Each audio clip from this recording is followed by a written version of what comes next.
Well, this was supposed to be a short and decisive war. Now we are facing a weapons shortage, and there's no shortage of debate either. While the highest-ranking military leader in this country says we're running out of missiles, President Trump denies reports that the U.S. is suffering a munitions shortage, even vowing in a social media post to seek long-term jail sentences for those suspected of leaking information.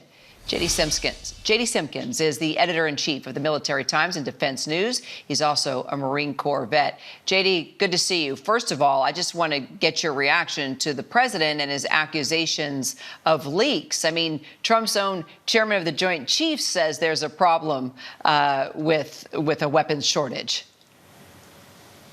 Well, I think it's kind of par for the course with what we've seen with this administration, where sometimes if it's presented with anything that's, a negative publicity or news, that there might be name calling or things like that directed at the news itself versus addressing any of the concerns that have arisen. And we've seen that, with Defense Secretary Pete Hegseth and with President Trump in the recent days with the post, talking about that they're going to sort out or seek out leakers and prosecute them. But, simultaneously with claims saying that they have more than enough munitions, more than enough interceptors, would seem to run counter to the pursuit of actually seeking someone out who might be leaking sensitive information if that information is not true. So this war has been flawed from day one. Is this what happens when you get into a war with no plan, no timeline, and on top of that, you're dealing with Iran? Yeah, it's something that we've pointed out, and I've talked to you about since the outset of this conflict, is that there didn't seem to be a decisive objective in mind or an end goal in mind. We've seen a number of goalposts changing over recent months, and we've seen timelines change where it was going to be a few weeks and then 8 weeks and then, who knows when. And the objectives that were set, whether it's, demolishing nuclear capability, demolishing Navy, as we've said from the start, there are military objectives that have been satisfied, but that does not necessarily equate to strategic outcomes. And we're seeing this quagmire unfold in real time. And I think, quite honestly, that's what happens when you have a Pentagon that over the course of many months leading up to this conflict, there have been people who might have been inside that building who might have raised red flags and said, no, this is not a good idea, as many CENTCOM commanders, for instance, have done in the past.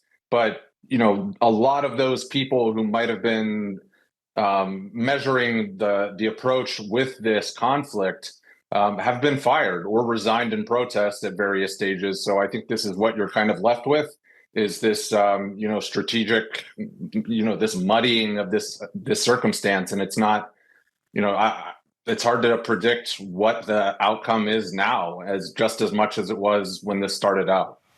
Well, that leads me to my next question after, kind of muddies the waters. So the men and women then that are serving right now, they have to serve. They have to listen to the commander in chief. Is there a concern among our service members that, this is going to impact other wartime scenarios or bad actors or countries that want to come after us? Because if we keep going at this war with Iran and we're running out of munitions, I'm just curious if the service members you've talked to are concerned about how this is going to impact our future.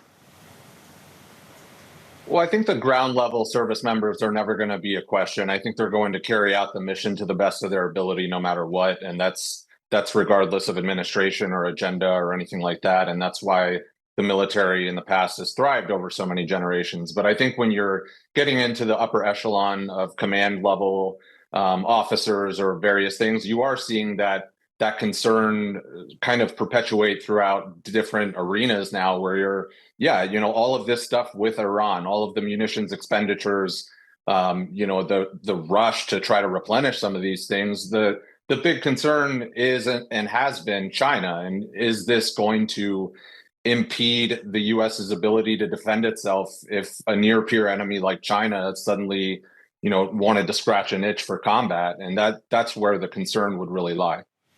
JD Simkins, always great to have your insight. Appreciate you.